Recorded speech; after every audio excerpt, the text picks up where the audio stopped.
This is going to be a pretty quick video just on informative speaking strategies. So the other video from this module discussed the different occasions and genres for speech. So informative, persuasive, motivational, to teach, to entertain, and to move, all of those different things. I did want to spend just a couple minutes talking about informative speaking in particular, since we are beginning our series of informative speeches in COM 111. So the first speech in this informative series is your narrative speech.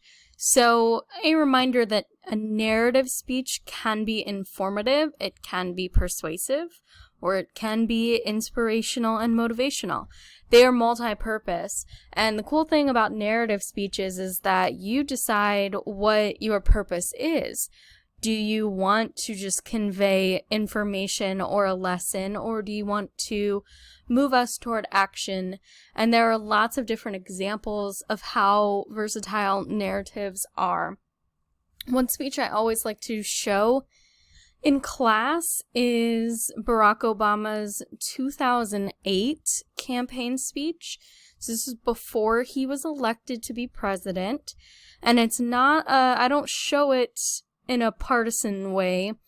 I show it because he tells a story, and it's really powerful the way he conveys his central point and his thesis. And it's a really good example of what I mean when I'm asking you to put together a narrative speech that has a central point. So I will link you to that, but I don't have time to show it in one of these videos. We might watch it on Zoom. But after the narrative speech, we are going to be doing some other speeches. So what you want to remember is that your purpose in this series of speeches is to teach. So when we talked about docere, delectare, and movere, right? This is that first one, docere, just Latin for teaching.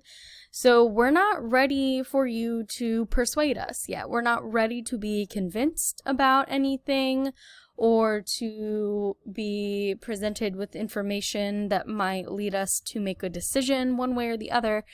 This is just presenting information. So, and again, this is to transition us out of the narrative and into the other informative speeches, but it's helpful to have this information for that one as well.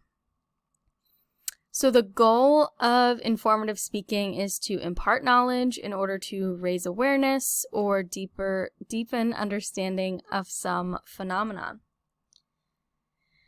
So here's some examples of what you can frame your informative speeches around, and we've already done a couple of these, and I think we're going to cover pretty much all of them. So objects or phenomena, so addresses various aspects of non-human subjects. So this is in the sense where we're considering history to be an object of study, right? So a speech about World War II or the Vietnam War, that's an object in a phenomenological sense, and that's the only way I could figure out how to put that, and I'm sure it makes no sense. But it's just another way of saying it's a thing, right? This is a thing that I'm giving a speech about, and that thing could be something like history, or that thing could be something like science. You can also give speeches about people, so addressing the impact of individuals and groups on society. So these are a lot of the biographical sketches of people. You can do current and historical events, so the What's in the News speech is going to cover this. Processes, so these are demonstration speeches, explaining how something is done, how it's made, or how it works.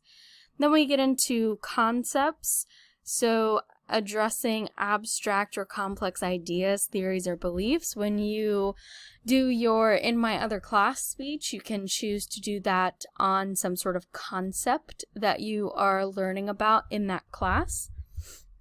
And that concept can be a simple concept. It does not have to be abstract or super complex, but the thing is, it's a concept. It's an idea. It's a theory in psychology or sociology or whatever class you're taking, religion.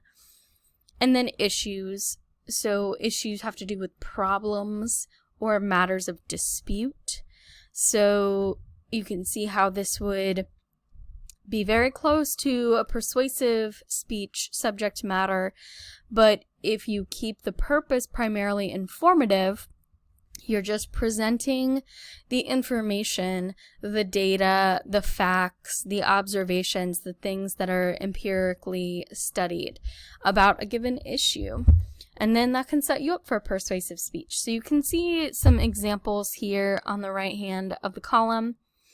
But in your informative series, we are covering the narrative, the in my other class speech, the what's in the news speech, and then you get to choose out of all of these different types of subject matter what you want that final informative speech to be about.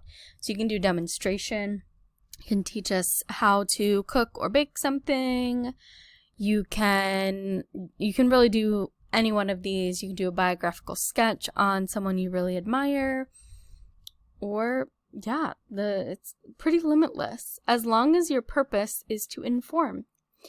So here are the major methods of informing. So when I say methods, I mean strategies. So the first one is definition.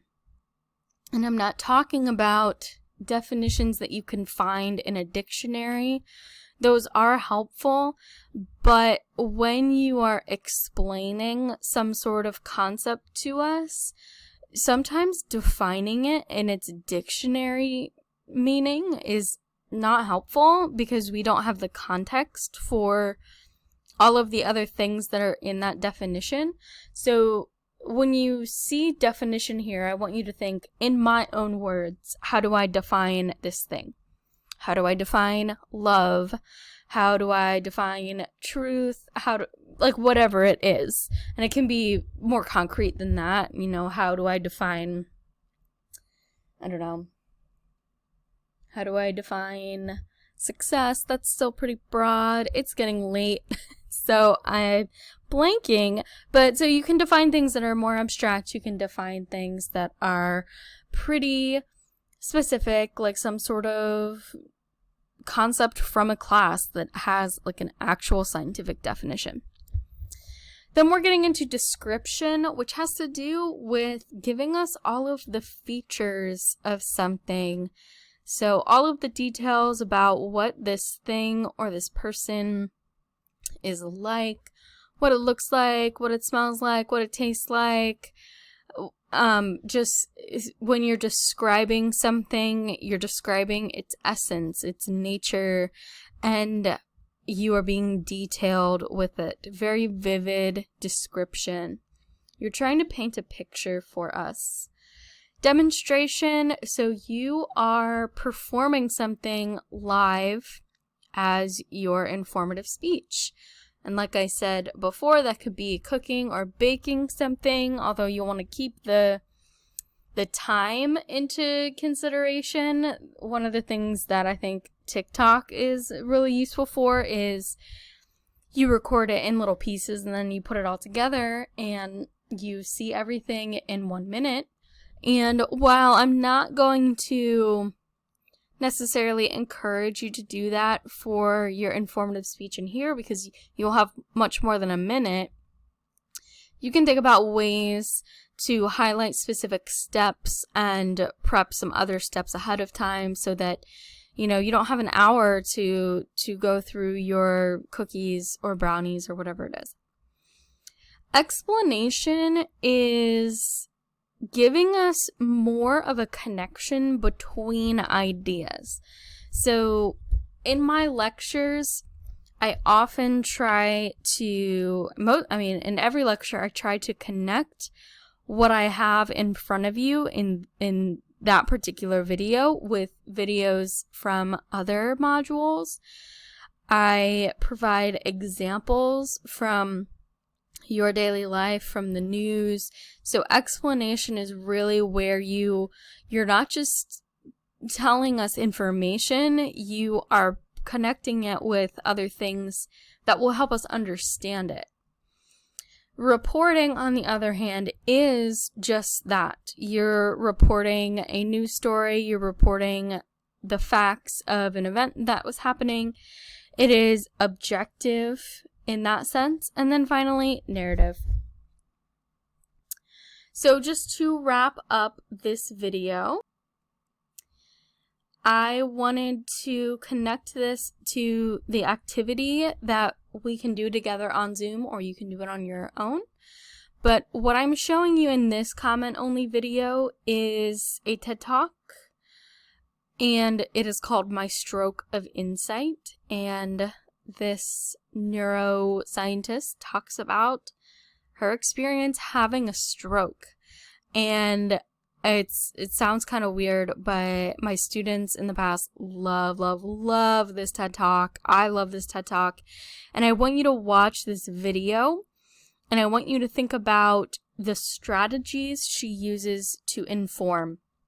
So those things like description, explanation, reporting, whatever it may be, narrative. I want you to think about how all of those things are functioning together. So you're going to comment on it 3 things. 1, regarding the storytelling and structure of the speech, just like last week's. A comment at a point where you think she used a strategy of informing that was helpful. So like I just said, description, definition, narrative, those things. And then 1 comment left at the very end regarding your personal reaction. So you'll probably see me link to this mini lecture that I'm recording right now more than once, because it has some good general information in it about informative speaking. So I'm not going to re-record it every single time. So just bear with me, since you might see this video more than once and it might seem repetitive, but hopefully it is helpful.